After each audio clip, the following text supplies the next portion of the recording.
I'm going to paint the sword and the LEDs of this incredible Infinity miniature. You can buy it in the link I left you in the description of the video. We start with this color diluted with 20% water, and we are going to cover the entire surface of the sword, which we have previously primed in white.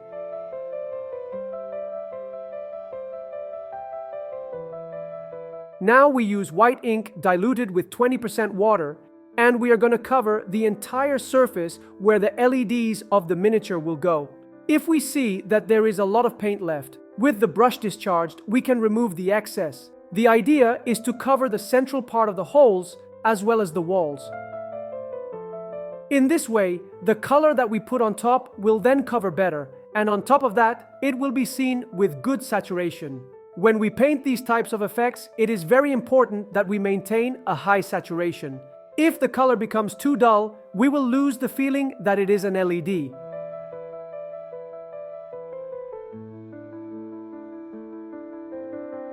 Now, with camouflage elastic putty, we are going to cover the part of the miniature's legs, since we are going to use the airbrush and we do not want to stain the armor that is practically finished. We put white ink in the airbrush and dilute it with 20% water so that it flows better. And now we are going to do light touches with the airbrush on those areas of the sword that we are going to want to be the brightest.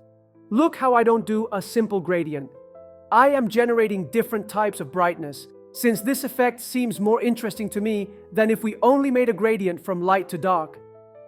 This pre-lighting is necessary since the next color that we are going to use covers quite little, but if we apply it on a light surface, you will see how its saturation and coverage will be much better.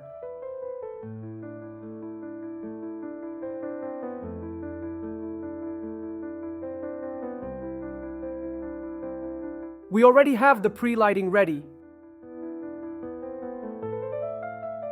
Now we use fluorescent magenta diluted with 20% water and applied with the airbrush. If you want, you can put a little bit of glossy varnish on it to break the matte effect and make its saturation more intense. Again, with short bursts, we are going to cover the entire surface of the sword. And since this color covers very little, you will notice that where we have done the pre-illumination, its intensity is much higher. The more we insist, we're going to lose a little bit of contrast, but we're going to make the pink look more powerful.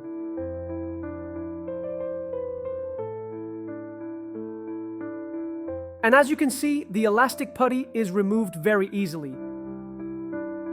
There's still a lot of work to be done, but at this point, the swords already look pretty good.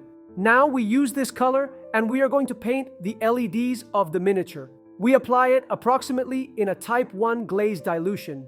This way, we will ensure that it respects the pre-illumination that we did with the white ink, and it will look more saturated in the area where the greatest amount of ink accumulated. It is important that in this step, we do not leave traces of the white. We have to cover the entire gap where the LEDs are going to go. To make the work easier, I recommend that you go with a good load of paint on the brush. We add approximately 30% laser yellow to the color from the previous step, and to continue highlighting it, we add a little ice yellow. We do it in a base coat dilution, and we are going to paint the brightest areas of the LEDs. On the thigh bulbs, we paint the upper part and just in the area where the bulb joins the thigh plate. And the gaps where the light goes, we are going to paint the central area since the energy is illuminated from the inside out, and we also highlight the edge to enhance the feeling that that area is shining.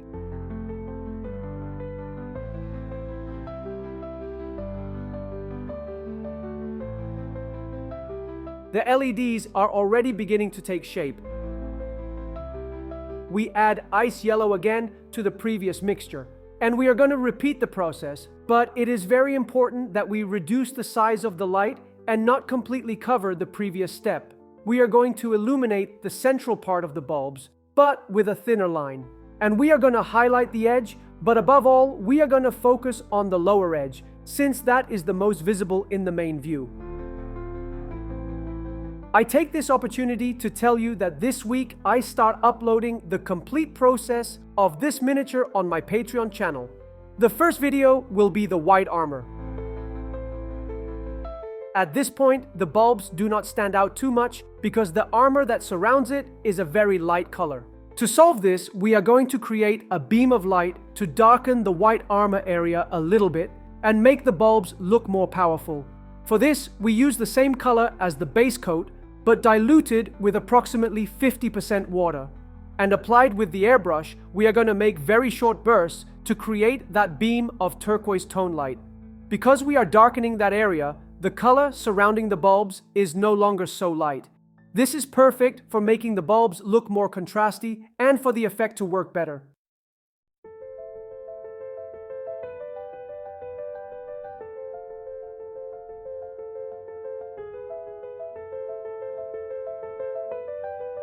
We now have the area perfectly prepared to continue highlighting. We used the last color that we had used to illuminate again, and we are going to do exactly the same. As we have applied that light layer with the airbrush, we have darkened the light that we did previously. This has helped us to integrate the previous colors and also to generate a new tone. Therefore, now we are going to repeat the process, but we are not going to cover all the previous work, but instead we are going to reduce the size of the light quite a bit to continue maintaining those tones that we did previously. And we highlight again, adding approximately 20% ice yellow. We repeat the process, but now instead of completely highlighting the entire edge, we are simply going to mark that area of the edge that we want to be the brightest.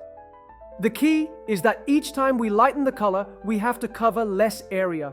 This is how we are going to generate our gradient, and it is also very important not to cover too much area with these very light colors, because otherwise we would desaturate the base color too much and the light bulb effect would stop working.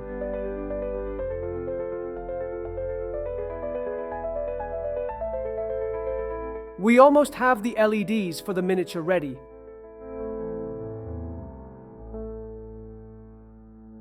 Now we make a mixture in which there will be approximately 80% ice yellows and the rest of the color from the previous step. We are going to look for certain points that we want to be the brightest.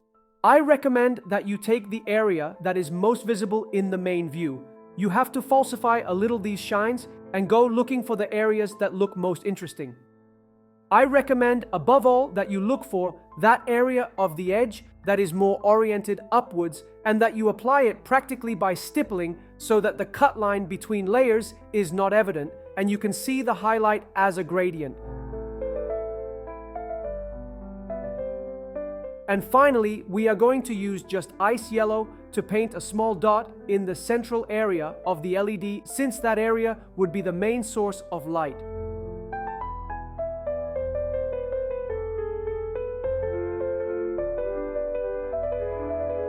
And with this, we would have finished painting the blue lights of the miniature. Now we continue with the swords.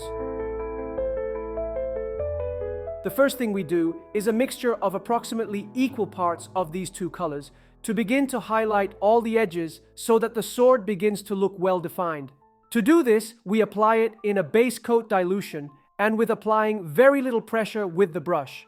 I remind you that I just uploaded a video to Patreon of brush techniques that will help you a lot to improve in the area of glazing, outlining, and base coats. If you are looking for that type of content, I think is a great opportunity for you to give it a chance.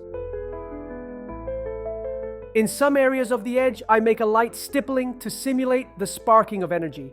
I think that gives it a quite organic touch and makes the final result more believable. If you apply too much pressure with the brush on the edge, the line will come out too thick and it will not look like the edge is shining, it will look a stain.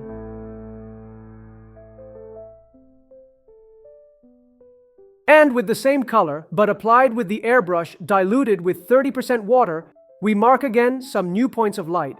We try to make them approximately above what we did previously, but if you put them in other areas, it's no problem at all.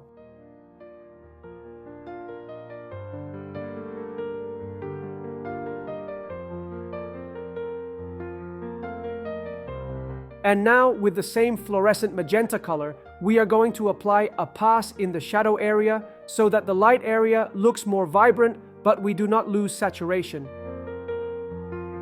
And we add a little sunny skin tone and ice yellow to the last color we had used to edge highlight. and we do the same thing again, but this time we are not going to highlight the entire edge, but rather we are going to look for those areas that we want to be the most illuminated. And in the darker areas, we can finish them with stippling. Where the edge is painted evenly, the color will look more vibrant and it will look a little darker where we do it by stippling. Now we are going to dilute the paint approximately to a type 2 glaze. And by stippling, we are going to enhance the maximum highlights. We do not do it with the airbrush, since the range we would occupy would be too wide and we would lose the midtones. And by losing the midtones, we would lose saturation, and therefore, in the end, we would end up losing the effect. To solve this, we are marking our maximum lights using a glaze as stippling. Where we insist the most, the more powerful the shine will be, and the trick with this step is to have the brush very discharged. If you have more paint loaded than necessary, you will leave drops and it will not be a gradient. Therefore, you have to have the brush to only appear to be moist. That's the exact point to do this technique.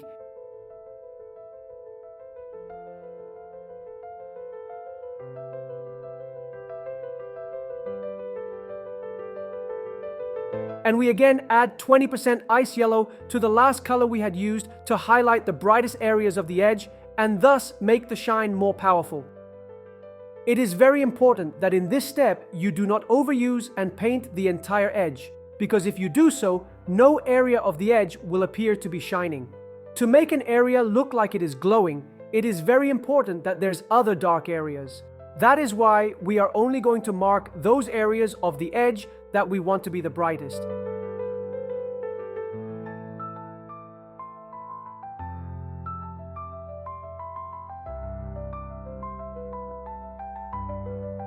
And we dilute that same color again to a type 2 glaze, and with the brush very discharged, we stipple the maximum highlight. It has to be in a super small area. This way, we are going to make the shine look more intense. To make the shine look well blended, it is important that you try to make the line, which is created in between layers, does not have a perfectly defined shape. You have to do like a kind of zigzag so that the points are not perfectly aligned. That way, the geometric shapes will be broken and the gradient will look much better. If you see that you are covering too much, you will only have to add a little bit of water so that the gradient is more subtle. And if, on the other hand, you are seeing that it doesn't cover anything at all, add a little bit of paint. This is the final result. If you liked it, tell me in the comments box. I'll stop rambling now, and until next time.